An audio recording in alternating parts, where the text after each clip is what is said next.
What is up, investors? So in this video, I'm going to be talking about 3 stocks that are worth buying for May 2021 edition. Now, I like making these videos every single month.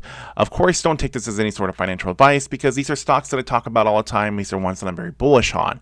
But the 3 stocks, just to get that out of the way in this video, are NIO, Palantir, and CCIV, because I think that there's a good opportunity for growth in those 3 stocks. They've both been beaten down a bit here recently.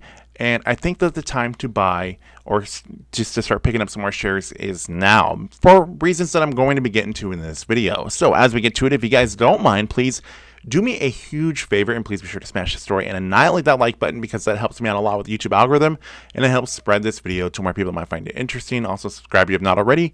And if you are interested in being a Patreon, I have one. Link is in the description. And thank you to all the Patreons. There's a private Discord attached to that Patreon as well. Let's get to it.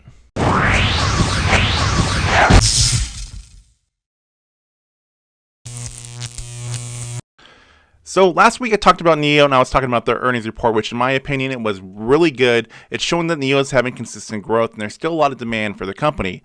But there is a chip shortage, which didn't really allow NIO stock to really take off because there's still a lot of fear that the chip shortage could be hurting their production. But in my opinion, what we got to be looking at is the demand of the product.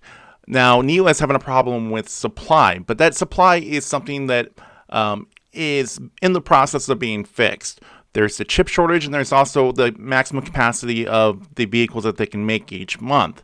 Now, a couple of days after NIO released their Q1 2021 earnings report, they released their delivery updates for April 2021, and it was actually much better than I would have expected with the chip shortage being there. NIO delivered 7,102 vehicles, and that's actually only 155 vehicles less than what they delivered in March. And on March 26, NIO had to put out a statement saying that they had to temporarily suspend production for 5 working days. So they had much less vehicles that they had built because of the chip shortage to be able to deliver in the month of April. So they actually maxed out all the vehicles that they can make in April was what actually happened. Now, NIO is working on expanding their abilities to produce more vehicles, but the sale of vehicles is just one of many different revenue streams that this company actually has. Their biggest one that has the biggest catalyst to it other than sale of vehicles is their batteries as a service. That one is going to be something that is going to continue to grow the more vehicles that are sold. When we think about all these different EV companies, how many of these EV companies that are out that are publicly traded are actually producing vehicles?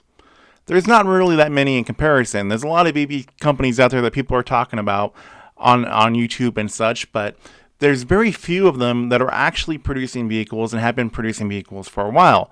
NIO is kind of in this special class. They're not up there with Tesla with how many vehicles they're producing, but they're growing, and they're growing pretty rapidly in comparison. With NIO being able to produce more than 7,000 vehicles in a single month, you have to admit that is pretty impressive. NIO's also been showing better margins every single quarter when they release their earnings on the sale of vehicles. So when they do expand their factory and they start being able to produce 10,000 vehicles a month to eventually 15,000 vehicles a month to 20,000 vehicles a month, and the demand is there for their product. There are a lot of people that are interested in their product, and these better margins that they're having, they're also going to be able to lower the price of their vehicles more and more. This is going to make them even more competitive with Tesla there in China, and NIO could easily be the winner of EV sales in China. Next, we have Palantir, ticker symbol PLTR. Now, Palantir stock has only been out on the market for the last several months. It's not even been public for a year yet. Yet we've seen the stock prices go between $45 and $8.90. Right now, the stock has come down a lot. It's currently sitting at around $22 a share at the time I'm making this. Yet the stock is still trading nowhere near where it was back in its highs in the last couple weeks of January and the first couple weeks of February. And Palantir's stock price dropped off before the earnings report even came out in February. So what we have to look forward to now, since the stock hasn't really been doing much since February for the most part, is to look forward to the next earnings report, which we also know that there has been a lot of good news coming out on different contracts Palantir has made. So the next earnings report to look forward to comes out on May 11th. And I'm pretty sure we're going to get much better numbers than what we had back on the previous earnings report.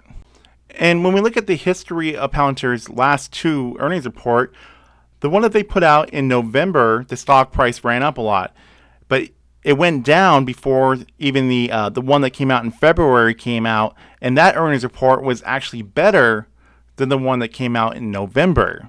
So hopefully we have great news to expect from the next earnings report, and I can see that the stock could easily start going up much more in value. I even think the Palantir is a stock that could be 2x in itself, if not even more, here in the not too distant future.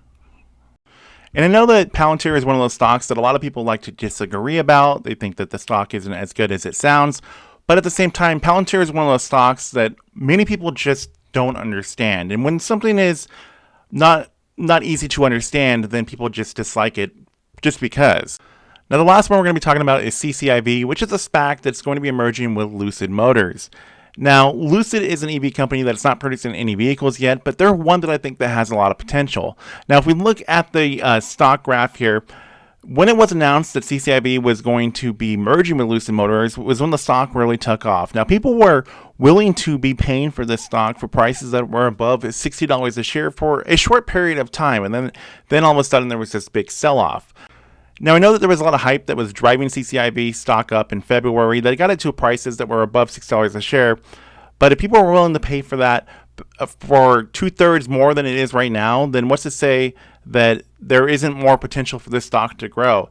And also keep in mind that before it was officially announced that CCIV was going to be merging with Lucid Motors, there was a lot of hype that was just driving this up for the possibility of there being an announcement that they were going to be merging. People were buying this stock for prices above $20 a share for the hope that this was a confirmed thing, that this was going to be something that was going to be announced, that CCIV was going to be taking Lucid Motors public. So this is something that a lot of people are very excited about, and right now it's trading for prices that are much lower than it was before it was even confirmed that they were going to be doing a merger. And of course, there are those potential rumors that are going around about Lucid Motors doing some sort of partnership with Apple for the Apple car. But that's, of course, just speculation or rumors and nothing for sure about that. But all in all, Lucid Motors does have a lot of things going for them, especially if they are able to land the right partner to make their vehicles.